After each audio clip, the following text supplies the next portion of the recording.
Peace, love, and light, everyone. I hope all is well.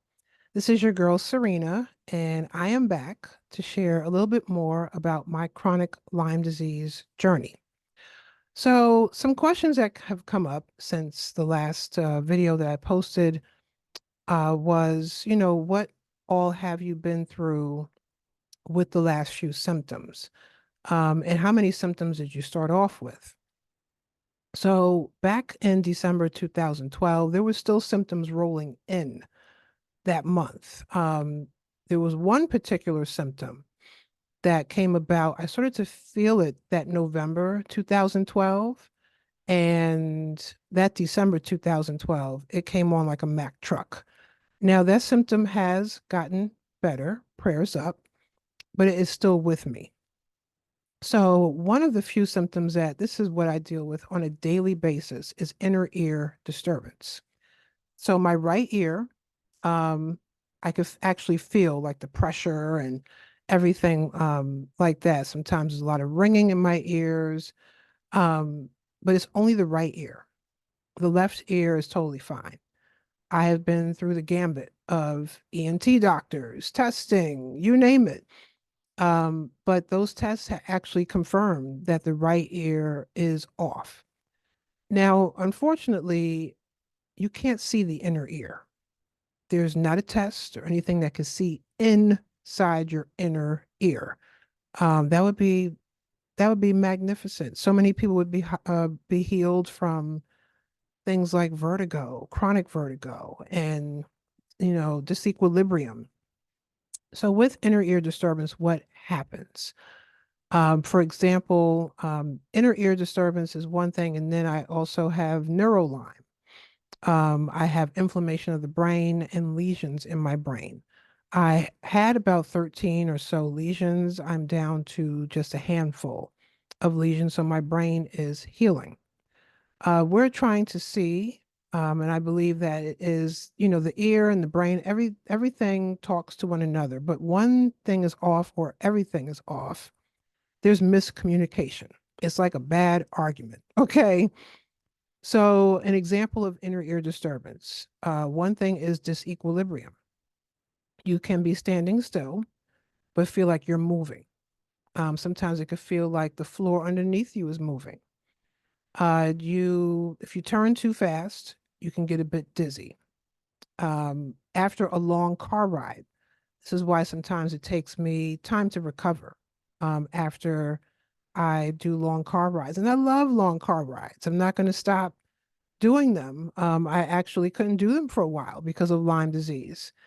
But the one thing with long car rides is sometimes hours or can even be up to a day um, later, you feel like you're still in the car.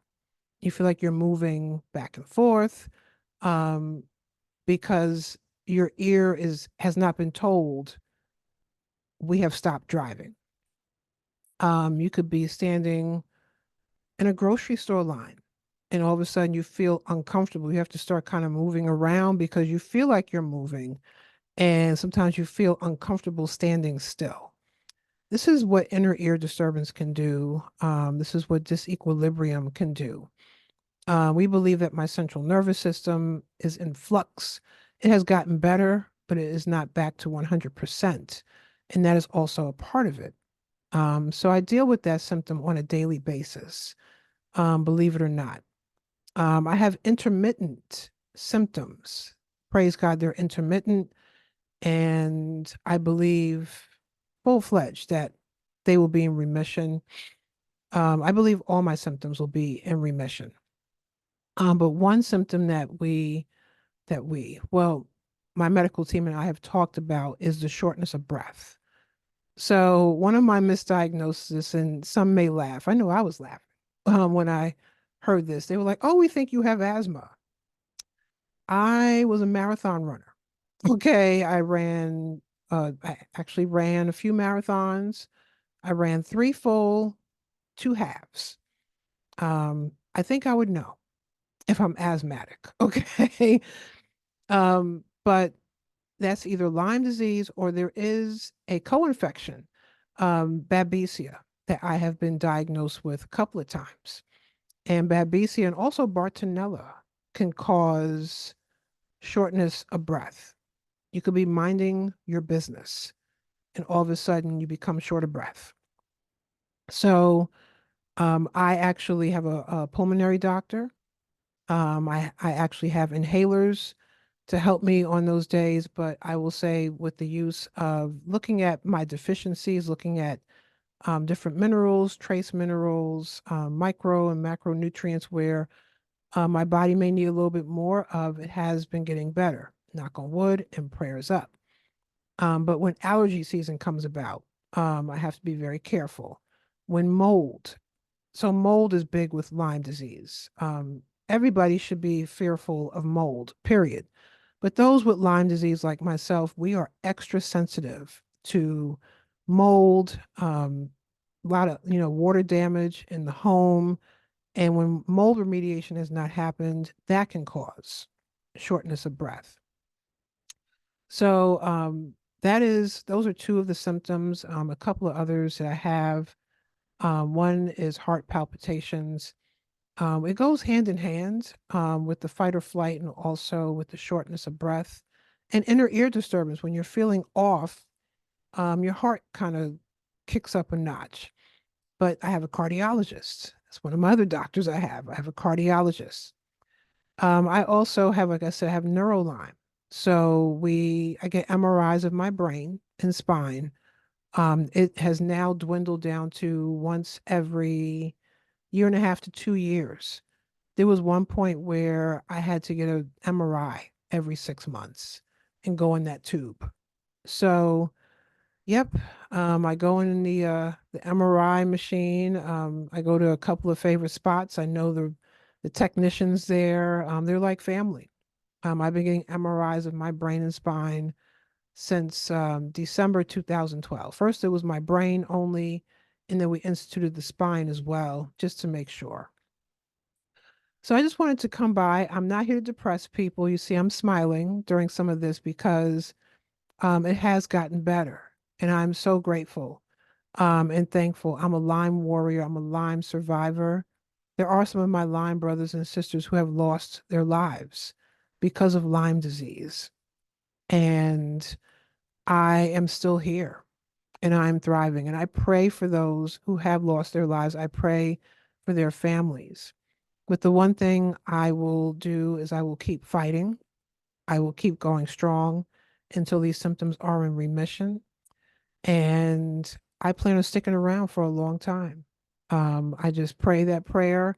I believe that between God and my beautiful ancestors, they don't want to see me check out of here anytime soon. There were some scary times years ago, couple of times where I literally thought I was checking out of here, and the doctors were very fearful. But God, and a praying grandmother at that time. God rest my grandmother's soul and my family, aunts, uncles for really praying, and my family, sisters who are not blood, but they are sisters, and my brothers. But there are some symptoms, getting back to that, to Lyme, that I deal with on a daily basis. But y'all see me on here, I'm smiling, I'm out there signing books because when God gave me a second chance, I told him, if you give me a second chance, I will not sit on the books anymore. I will not sit on my dreams anymore. I will do it. I want to be here for my son, Jordan. I want to I want to be a grandmother one day. No time soon, please. Okay. He's only 12. No time soon.